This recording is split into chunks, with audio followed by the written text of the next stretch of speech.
최근 세간을 떠들썩하게 만든 대사건이 있습니다.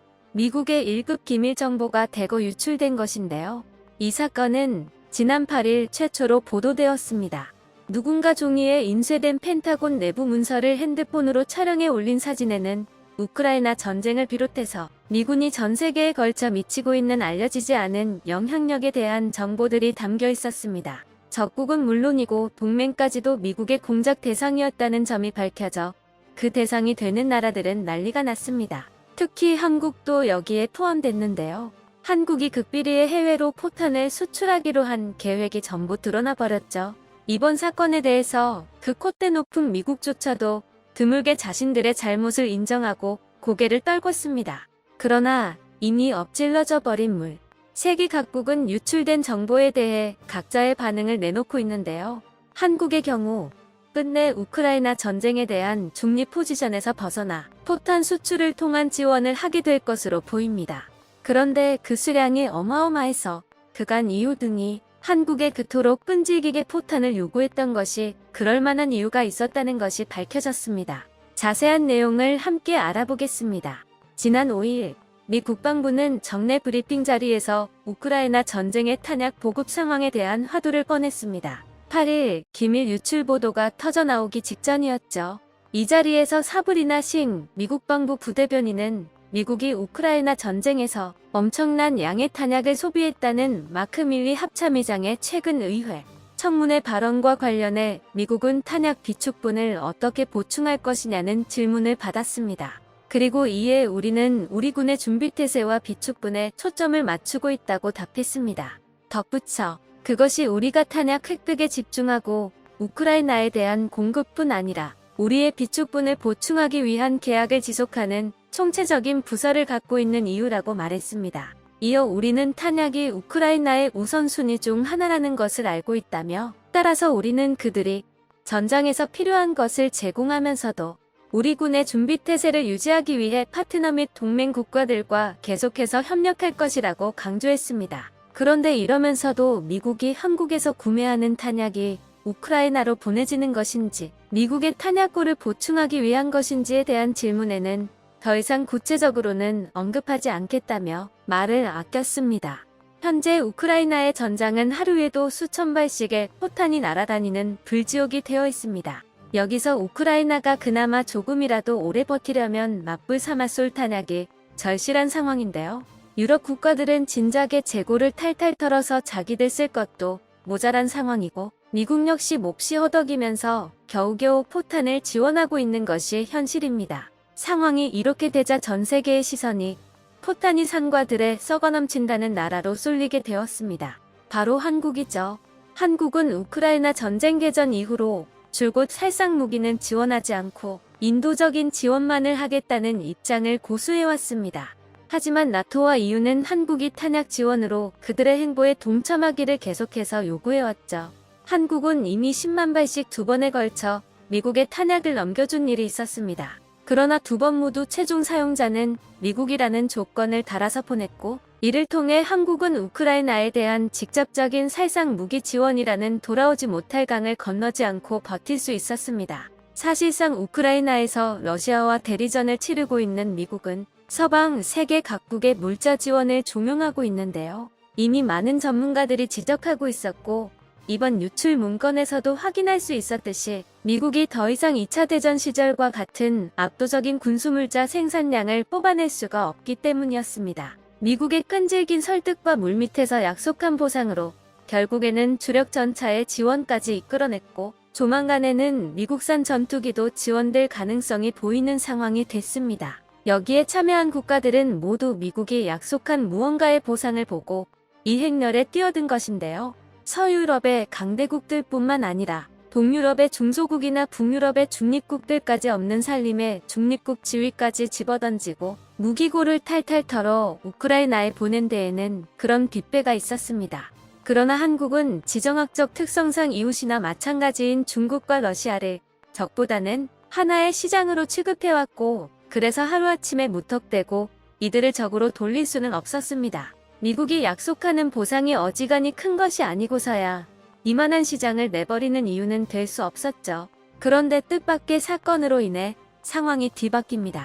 펜타곤 문서가 유출된 겁니다. 문서가 유출된 과정은 터무니없습니다. 11일 영국 일간지 가디언의 보도에 따르면 이 문서는 특정 게임의 유저들이 모여있는 인터넷 대화방에서 일어난 논쟁의 과정에서 유출된 것인데요. 우크라이나 전쟁에 대해 자기들끼리 설전을 벌이던 중 한 유저가 논쟁에서 이기기 위해 우크라이나가 전쟁을 이기고 있는 이유를 보여주겠다면서 자신이 갖고 있던 기밀 문서들을 핸드폰으로 하나하나 찍어서 올려버린 것입니다. 이 시점이 지난달 1일로 여기서 퍼져나간 30여 장의 사진들은 SNS와 커뮤니티를 통해 빠르게 확산되다가 미국 정부의 감시망에 발각됐습니다. 미국 정부의 대처로 사진이 확산된 60여 개의 서버를 파악해서 사진을 삭제하고 유출자에 대한 수사를 시작했는데요. 문제는 이 중 하나의 사진을 러시아 측에서 주워다가 프로파간다 선전에 동원했다는 것입니다. 그것도 러시아가 지고 있는 내용이 담긴 문서를 어설픈 합성으로 조작해서 말이죠. 외신들은 처음에는 이 내용에 속아서 우크라이나가 지고 있다는 보도를 쏟아냈다가 조작임이 밝혀지고 나자 또 그 내용에 대해서 보도를 쏟아내기 시작했죠. 이 시점에서 사건은 미국 정부가 정보 통제로 제어할 수 있는 수준을 넘어서 버렸고 결국 유출된 지 한 달이 넘어서야 스캔들로 비화된 것입니다. 유출된 문서에는 한국산 포탄이 미국에 수출되는 상세한 일정표까지 들어있었습니다. 즉, 한국은 이미 미국과 탄약 거래를 하고 있었으며 단지 그것을 대외적으로 밝히지 않았을 뿐이었다는 겁니다. 문서에 따르면 그 수량은 50만 발에 달하며 총 72일에 걸쳐 항공기와 선박을 이용한 운송이 이루어질 것으로 밝혀졌는데요. 50만 발은 미국이 지난해 내내 우크라이나에 넘긴 탄약의 절반가량에 해당하는 분량입니다. 한국은 그걸 2달 반 만에 공급할 수 있다는 의미가 되는 것이죠. 이유는 온 유럽이 발벗고 나서서 1년 내내 보낸 양이 35만 발에 불과합니다. 새삼 한국의 탄약 재고와 생산량이 어마어마하다는 것을 보여주고 있는데요. 시행명령이 발동되면 10일째의 항공 운송을, 27일째에는 선박 운송을 개시합니다. 72일째에는 총 50만 발의 탄약이 모두 도착해 미군의 탄약고를 채우고 기존에 비축하던 물량은 우크라이나로 건너가는 방식입니다. 이 문서는 국방부에서 고위급에 보고하는 형식을 그대로 취하고 있었으며 결국 백악관도 심각한 기밀 유출임을 인정했습니다. 존 커비 백악관 국가안보회의 전략소통조정관도 공개돼선 안 될 문건이 유출됐다면서 우리는 매우 심각하게 받아들입니다. 이런 종류의 문건이 공공 영역에 유출된 건 변명의 여지가 없습니다라며 고개를 떨궜습니다. 그리고 이렇게까지 상세한 계획이 유출되어 주워 담을 수 없게 되자 11일 한미 양국은 그냥 포탄 지원 자체를 인정하고 공식화했습니다. 11일 복수의 정부 소식통에 따르면 미 행정부는 지난해 한국 정부로부터 155mm 포탄 10만 발을 구매한 데 이어 올해 2월에도 10만 발 이상을 추가로 판매해달라고 요청했었습니다. 이에 한국은 미국에 아예 50만 발을 제공하되 대여라는 명분을 취하는 방식으로 미국 정부와 합의했죠. 소식통은 한미 양국 관계자들이 지원 방식을 두고 고심을 거듭했다고 밝혔습니다. 한편 다른 소식통은 우크라이나에 살상 무기를 제공하지 않는다는 정부 원칙을 지키면서 혈맹인 미국의 요구에 성의 있게 응할 방법을 찾은 끝에 포탄 제공 물량을 대폭 늘리는 대신 대여 방식으로 제공하기로 했다고 말했습니다. 미국 정부는 50만 발을 곧바로 우크라이나로 보내는 것이 아니라 일단 미군 비축분으로 채워넣은 뒤 미군의 기존 포탄을 우크라이나에 지원할 방침인 것으로 알려졌는데요. 알려져 있다시피 이는 미국이 지난해 한국에서 구매한 10만 발을 활용한 방식과 동일합니다. 명분상 포탄을 대여하면 포탄 소유권은 여전히 한국에 있고 나중에 돌려받아야 하므로 미국이 한국의 동의 없이 포탄을 우크라이나에 제공할 우려가 낮다고 본 것입니다. 그럼에도 이번 소동을 통해 사실상 한국 정부가 우크라이나에 간접적으로 무기 지원에 나선 것이라는 해석이 나오고 있습니다. 게다가 유출 문건에서는 미국에 보내는 50만 발의 포탄 외에도 또 다른 거래 내역이 들어있었습니다.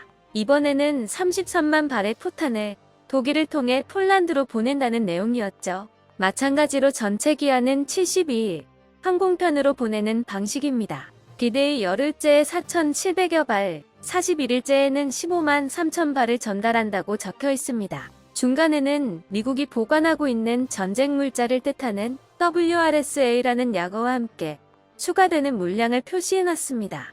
최고 기밀 문건으로 분류된 다른 문건에는 한국 고위 공직자가 155mm 포탄 33만 발을 폴란드에 판매하는 방안을 제안하는 내용이 나옵니다. 포탄 종류와 분량까지 정확히 일치합니다. 한국은 그동안 우크라이나에 살상 무기를 지원하지 않는다는 원칙을 고수해왔는데 문건에는 33만 발 포탄의 최종 목적지가 폴란드인지 우크라이나인지 정확히 나와 있지 않습니다. 그러나 포탄이 유럽으로 가는 만큼 결국에는 그 물량만큼 우크라이나로 흘러들어게 될 것임은 자명합니다. 이 계획까지 사실로 밝혀지면 대여라는 명목으로 중립을 유지했던 미국 수출과는 달리 빼도 박도 못하는 살상 무기 지원이 됩니다. 한국은 미국이 기밀을 제대로 지켜줄 것을 믿고 배에 올랐을 것이지만 기밀이 허탈하게 유출되면서 그 믿음은 깨지고 말았죠. 중립을 유지한다는 대외적인 명분을 미국의 실수로 잃어버렸으니 그 책임도 미국이 지는 것이 옳을 것입니다. 앞서 언급했듯 미국도 유출 사건의 책임을 인정하고 있죠. 이번 사건의 여파로 러시아와 중국은 한국을 상대로 본격적인 보복을 시작할 가능성이 있습니다. 한국 입장에서는 미국한테서 어지간한 수준의 보상을 받아내지 않으면 수지타산이 맞질 않습니다. 이 일이 물밑에서 이뤄졌다면 미국이 한국에 주는 보상 역시 그저 그랬을 것입니다. 그러나 일의 전모가 수면 위로 올라온 이상 대외적 손해를 감안해줘야 하는 것입니다. 그동안 미국이 협조해주지 않아서 한국이 해내지 못했던 일은 수도 없이 많았죠. 특히 무기 분야에서 더더욱 그렇습니다. 때로 한국은 미국이 주지 않은 기술을 이 악물고 국산화해서 우리의 것으로 만들기도 했지만 때로는 우리만의 노력으로는 어떻게도 할 수가 없어서 좌절하기도 했습니다. 전자는 항공모함이나 KF-21이 해당되고 후자는 핵무장이나 핵잠수함 등이 있는데요. 현재 여론은 미국으로부터 판매한 탄약의 TNT 수만큼의 핵이라도 공유해와야 한다는 식으로 완전히 들끓고 있는 상태. 미국 측에서도 이번에는 변명의 여지 없이 자신들의 잘못을 인정하고 있는 만큼 추후에 어떤 선물을 가져올지 기추가 주목되고 있는 상황입니다. 끝까지 시청해주셔서 감사합니다. 도움이 되셨다면 좋아요를, 다른 이야기도 궁금하시면 구독을 눌러주세요.